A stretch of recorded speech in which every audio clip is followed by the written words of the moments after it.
الیوم احل لکم الطیبات، یہ وہی انداز ہے کہ الیوم اکملت لکم دینکم واتممت علیکم نعمتی ورضیت لکم الاسلام دینا۔ آج کے دن تمہارے لیے تمام پاکیزہ چیزاں حلال کر دی گئیں، یعنی اگر اس سے پہلے کوئی مختلف مذاہب میں، یہود کی شریعت میں حضرت یعقوب علیہ السلام کی بات پسند و ناپسند جو ذاتی تھی اس کی بنا پر کوئی رکاوٹیں ہو گئی تھیں، یا یہ کہ مشرکانہ جو اوہام تھے ان کی وجہ سے تمہارے ذہنوں میں کچھ الجھنیں تھیں، آج ان سب کو صاف کیا جا رہا ہے۔ الیوم احل لکم الطیبات، تمام صاف ستھری پاکیزہ چیزاں تمہارے لیے حلال ہیں۔ وطعام الذین اوتوا الکتاب حل لکم، اور ان لوگوں کا کھانا بھی کہ جنہیں کتاب دی گئی تھی تمہارے لیے حلال ہے۔ لیکن اس میں ظاہر ہونا چاہیے کہ ان کا کھانا کہ جو ظاہر بات ہے کہ اگر عیسائی سور کھا رہا ہوگا تو وہ ہمارے لیے حلال نہیں ہوگا، مطلب یہ کہ ان کا گوشت ذبح کیا ہوا اگر ہو حلال جانور کا تو وہ ہم کھا سکتے ہیں، جانور حلال ہو، اور نمبر 2 کہ اسے ذبح کیا گیا۔ وطعامکم حل لہم، اسی طرح تمہارا کھانا بھی ان کے لیے حلال ہے۔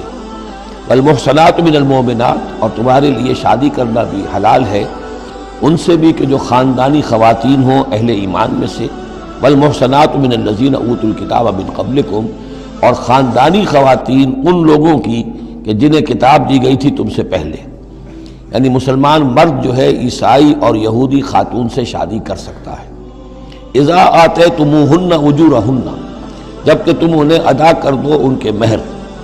محسنین، نیت یہ ہو کہ انہیں گھر میں بسانا ہے، مستقل ایک خاندان کا ادارہ وجود میں لانا ہے، غیر مسافحین، صرف شہوت رانی کے لیے نہیں، صرف مستی نکالنے کے لیے نہیں، ولا متخذی اخدان، اور نہ ہی کوئی چھپی دوستی یاریاں بنانے کے لیے، کھلم کھلا نکاح ہو، ایک مسلمان مرد کسی عیسائی عورت سے، کسی یہودی عورت سے نکاح کر سکتا ہے۔ اس کے ضمن میں آج کل بہت سے اشکالات ہیں لوگوں کو، تو اس کے ضمن میں وضاحت کیے دیتا ہوں کہ جہاں تک تو شریعت کا اصل حکم ہے وہ تو یہ ہے، اور چونکہ شریعت محمد رسول اللہ پر پوری ہو چکی ہے، اب اس میں کوئی تغیر و تبدل نہیں ہو سکتا، لہذا اس کو منسوخ ہم نہیں کر سکتے، یہ تو قانون جو ہے قائم رہے گا، اور یہ اس کا جواز جو ہے، یہ اس کا جو کچھ لوگوں کو اس کے خلاف جو مصلحتیں نظر آتی ہیں وہ اپنی جگہ پر صحیح ہیں، لیکن اس کے باوجود قانون کو بدلا نہیں جا سکتا۔ اگر ایک خالص اسلامی ریاست ہو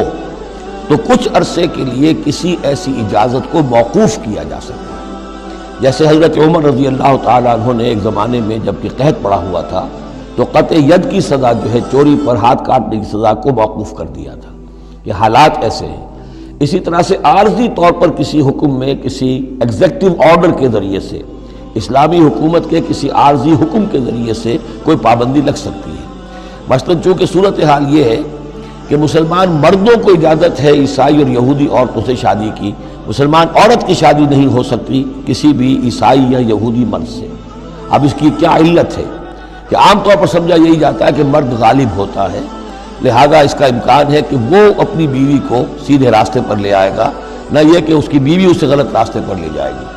دوسرے یہ کہ اس زمانے میں اولاد ہوتی تھی مرد کی، تو گویا کہ ثابت تھا کہ جو اولاد ہوگی وہ ماں پر نہیں ہوگی، عیسائی نہیں ہوگی، یہودی نہیں ہوگی، بلکہ وہ مسلمان ہوگی۔ دوسرے اس وقت مسلمانوں کا غلبہ ہو گیا تھا، اور یہودی عیسائی جو تھے وہ ان کے گویا کہ تابع ہو چکے تھے۔ نفسیاتی اعتبار سے یہ دونوں صورتیں اس وقت بدل چکی ہیں۔ آج مسلمان مغلوب ہیں، یہودی عیسائی جو ہیں ان کا پلڑا بھاری ہے دنیا کی سیاست میں اور دنیا کے معاملات میں۔ ویسے بھی مرد جو ہیں وہ کمزور ہو چکے ہیں اور عورتوں کا غلبہ ہے۔ اس حوالے سے مناسب یہی ہے کہ یہ شادیاں نہ ہوں، لیکن حرام ان کو ہم نہیں کہہ سکتے۔ البتہ کوئی اگر اسلامی ریاست کہیں قائم ہو جائے تو پھر وہ وقتی طور پر جب تک کہ حالات میں کوئی اور تبدیلی نہ ہو جائے، مصلحتوں کے پیش نظر اس اجازت کو عارضی طور پر منسوخ کر سکتے ہیں۔